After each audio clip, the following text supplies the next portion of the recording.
So here's what I want to say. Here's my Christmas message.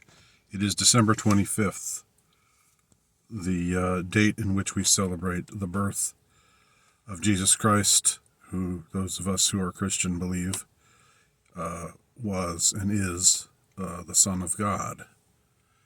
God incarnate, the incarnation, the emergence of the divine into human flesh is what we celebrate on this day. And I wanted to say a few things that I think are relevant, definitely to me, but also I get the sense to many others besides me today. Those of you who have listened to me ramble here on this channel, if you're watching me on YouTube, and by the way, if you're watching me on Substack, I also have a YouTube channel if you're interested. I'm going to double post this video, those two places. But those of you who have been watching me on YouTube know that I've declared holy war against the black pill, against black-pilled thinking, against black-pilled notions and behaviors and philosophies, generally speaking. What do I mean by the black pill? I think it should be defined because it has been defined different ways by different people. I mean something more expansive than just, people, care about looks. So if you're not a good-looking guy, if you're an average to poor looking guy, you're probably not going to get a date and all of that, etc. and so on. This is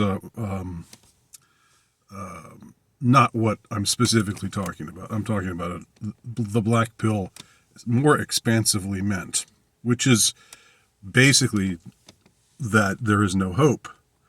And of course, what they say, what the black pill guys who were even the ones who are talking about dating, but also the ones who are just talking about culture, society, whatever, everything, whatever they're talking about, they say it's over. It's over. It's all over for you. It's all over for us.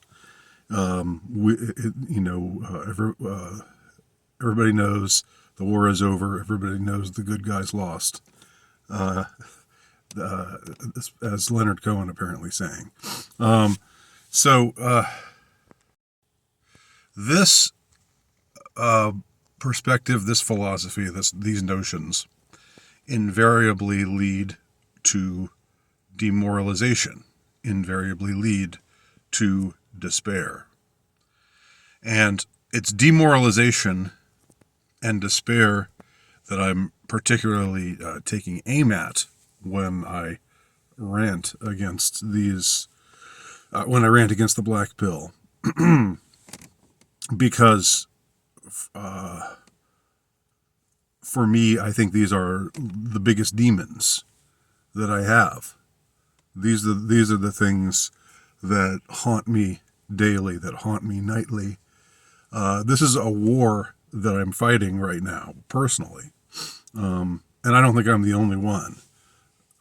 Because then otherwise this would just be another navel-gazing, self-indulgent video like the one I made about how I could have become a film director if things had gone differently. That was obviously just something that applied to me in my life. Here I'm talking about something that doesn't just apply to me and what I struggle with, but I think it applies to a lot of people today. It's something that's in the atmosphere today. It's in the air, it's in the water. It can't be avoided. And I've said before, I said in a prior video, and I will repeat myself now, that when things are rough, when the chips are down, proverbially speaking, when we feel like we're in a situation where things are getting quite dire, then I don't believe we have the luxury of pessimism. I don't believe we have the luxury of the black pill. If it's in a if it were 10 years ago even, or 15 years ago, and things were definitely not going in a good direction, but there was still something holding us up as a culture. There was still something, some glue that was holding us together socially in a cohesive way. If that glue hadn't all gone bad or run out, like when glue loses its adhesiveness and the things that were glued together fall apart. If it were a few years ago when the glue were still somewhat effective, then I could see being pessimistic and saying, well, look, the future doesn't look that great. Look, we got this on the horizon, that on the horizon, but it's here. It's here. If anything, this past year and all of the weird, startling, and discomforting events that have even emerged into public consciousness this year, all the things that have happened, indicate that we are at the point where they can't even pretend anymore, and we can't pretend anymore, right? A few years ago, they could maintain the illusion that the powers that be, the people in charge, wanted what was best for all of us, and they were imperfect, but they were mostly doing the best they could, and so forth. But I don't think they can pretend that anymore. I don't think I increasingly don't think they even try to pretend that anymore. Their efforts at pretending don't fool anybody, and they may be aware on some level that that's the case, that they're not fooling anybody. Like, I mean, who believes that Balenciaga really didn't know what was up with those photo shoots? Who believes that? I haven't heard anybody say, yeah, I've heard that they've apologized, and so I think we can go. I think we can, just grant them this this, I don't know what you want to call it, this reprieve, and just go back to the way things were before. Now, the way things were before, I didn't know who Balenciaga was before this whole scandal. The name, if you said the name to me, I wouldn't know what it was referring to. So, so I'm not the best example, but those who were fans of the brand and celebrities who were a part of it, and it marketed to high-end people, and it's controlled by high-end people. And the more and more we look into these people and the things they seem to value and the ways that they seem to live their lives, and the art that they seem to embrace, the more we see, the less we can pretend that they are anything other than demonic, in not necessarily in their very natures, but in the paths that they have chosen, the ways in which, the values that they have chosen, the ways in which they have chosen to lead their lives. And now, it would be one thing if it was just some stray person, some eccentric that who just decided, I read a bunch of this this guy Crowley, and he's really cool. His books are really, really cool and interesting, and they've got all this abstruse symbolism in it. It's fascinating to me, and so I'm gonna start doing these rituals and stuff. And it's just, if it's just a group of people on the outskirts of town taking part in these weird dark rituals. I mean, that's still not that's still not good. I don't mean to imply that it's harmless, but it's not the same. It's quite different when it's the heads of all the major corporations, and when it's the people who basically control the political system. Internationally speaking, the people who run the United Nations, the people who run all of the major media, the people who are in charge of entertainment industry. The more you see that these people are a block meaning ending with a C, BLOC, block. That they are a powerful claque that rules everything. Now, they don't rule everything. I guess that's a distinction that I'd like to make here, and I think it's an important distinction to draw, because that's black pill thinking. That's that's the kind of thinking that leads to demoralization and despair. That's the kind of thinking where you say everything everywhere is owned by evil people who are extremely powerful. Okay, there is no doubt that evil people who are extremely powerful,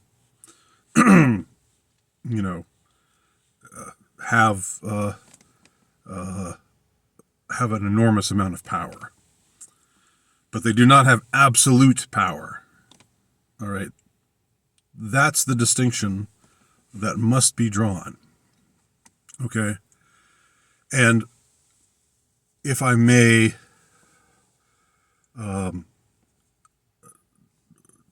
formulate a metaphor from that, you sometimes hear people talk as if we're living in hell right now, right? They have made it hell. They want to make it hell for all of us, and they've largely succeeded at changing this world. Which had joy and hope and faith and all the other virtues before. They've just changed it into this hellish dystopian nightmare. Well, they have changed a lot of things for the worse. But to say that they've made the world into hell is not true. Now, I speak as somebody who is really struggling himself. Again, I'm one of you. If you're somebody who is tempted to despair, who finds the black pill appealing and attractive because it's like, well, it's the dark truth that nobody wants to face, but I'm going to face it.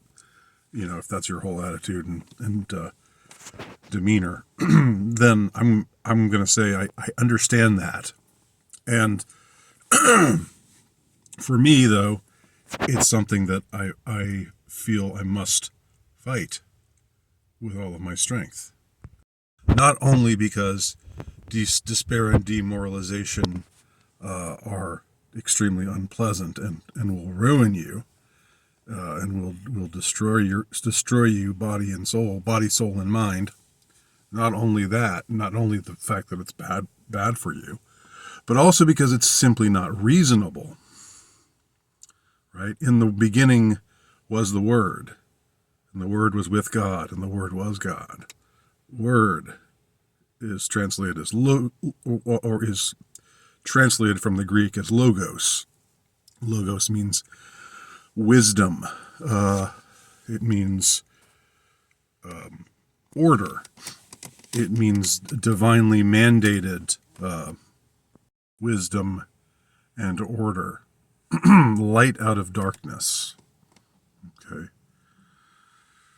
That's what Epiphany means. Light out of darkness. Epiphany, technically in the West, is celebrated on January 6th. How about that? Light out of darkness. That's when Epiphany is celebrated, and that represents the end of the Christmas season, the 12 days of Christmas. Here's the crux of what I'm talking about, and I'm aware by using the word crux that also has significance. But let me not go off on that tangent. What we have during Christmas, on Christmas Day, what we celebrate on Christmas Day, is the emergence of light into darkness. The light has emerged into darkness, and the darkness has not comprehended it. What is represented by the birth of Jesus Christ. And I whether you believe this literally, or whether this is something that you see in a metaphorical way, I don't want to speak here as in an overly partisan way. Although, as you probably know, I am a practicing Catholic myself. So for me, yes, it is. We're talking about a literal historical event. But if you want to see it differently, if you want to see it symbolically, but just as significantly real, then that's okay too with me. Jesus Christ's birth, the emergence of God into the world in the form of a man, not just in the form of a man, but as a real man, who has all the things that a human has to deal with, but on the other hand is also fully divine. That event, which is celebrated on this day, that event displays an answer. That event is the answer to the black pill. Answer is the balm in Gilead to heal the sin-sick soul. It's the cure for demoralization. And what we have to understand, what I think it's important to understand, is the campaign of demoralization is an intentional one, led by the evil one himself, of course, by Satan, if you believe in Satan, which I do. But even if you don't, even if you think it's more of just a vaguely a vague force, a supernatural force, one that transcends, normalcy, normal understanding of human behavior. If you understand what evil is, okay, a big part of what evil is